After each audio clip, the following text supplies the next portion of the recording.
개떡같이 말해도 찰떡같이 알아들으란 속담처럼 평범한 외국어 문장도 재치 있는 번역을 만나면 훌륭한 번역의 예시로 두고두고 회자되곤 하는데요. 하지만 반대로 찰떡같은 대사가 개떡같은 번역을 만나 원래의 문장과는 완전히 다른 뜻이 되거나 관객의 몰입을 깨부수는 일도 종종 발생합니다. 특히 마블 영화에서요. 어벤져스 인피니티 워에서 타노스의 핑거 스냅으로 먼지가 되자 M과 F가 들어가는 욕을 내뱉던 닉 퓨리는 번역가의 어머니 타령으로 한순간에 유교보이가 되었습니다. 엔드게임에서는 미래를 본 닥스가 토니에게 We're in the endgame now. 이제 전투의 마지막 단계야 라고 말하는 장면이 우린 가망이 없어 라고 번역돼 논란이 일었는데요. 감독을 맡은 루소 형제 역시 이 소식을 듣고 당혹스러워하자 담당 번역가를 업계에서 퇴출시켜달라는 격한 국민청원이 등장하기도 했습니다.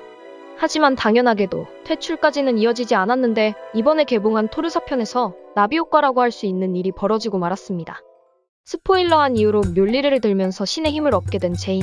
하지만 아직 각성한 지 얼마 되지 않아 들뜬 나머지 다소 오글거리는 모습을 보여 놀림을 받는데요. 그런 제인을 두고 이런 대사가 나옵니다. She's only been a Thor for a minute. 토린이라 그래.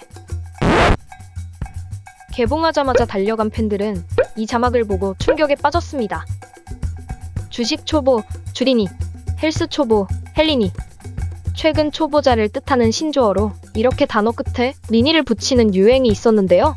국제아동인권센터에서는 이런 표현이 아동을 낮춰서 바라보는 편견을 조장한다며 리니 대신 초보라는 말을 쓸 것을 권장했습니다. 귀여워서 그런 건데 왜 그러냐, 너무 예민하다는 의견도 있었지만 결과적으로는 리니 표현을 자제하자는 분위기가 형성됐죠. 어떤 의도였든 격하와 혐오로 해석될 여지가 있다면 그건 바람직하지 않으니까요. 그 과정에서 이런 웃잘도 나왔습니다. 이렇게 사람들의 인식이 변하는 중이었기에 토린이라는 번역이 더욱 가볍고 경솔하게 보이는데요. 번역의 유행어를 사용하면 나타나는 문제는 크게 두 가지입니다. 첫째, 아무리 많이 사용되는 말이라도 대다수의 유행어는 유통기한이 매우 짧습니다. 과거의 명작일에서 틀었더니 주인공이 캡숑, 지대장나 같은 말투를 쓴다면 영화에 몰입할 수 없겠죠. 둘째, 된장녀, 김치녀처럼 당시에는 문제를 못 느끼다가도 인권과 인식이 발전하면서 금기시되는 경우도 있습니다.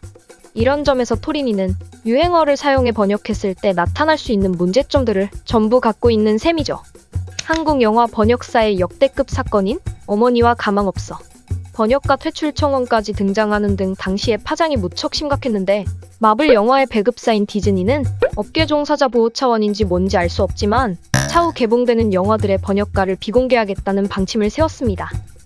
이로 인해 여러 정황상 혹시 하는 의심은 있지만 토르 4편의 번역가가 어벤져스 번역가와 동일인인지 아직 확실하지는 않은 상태.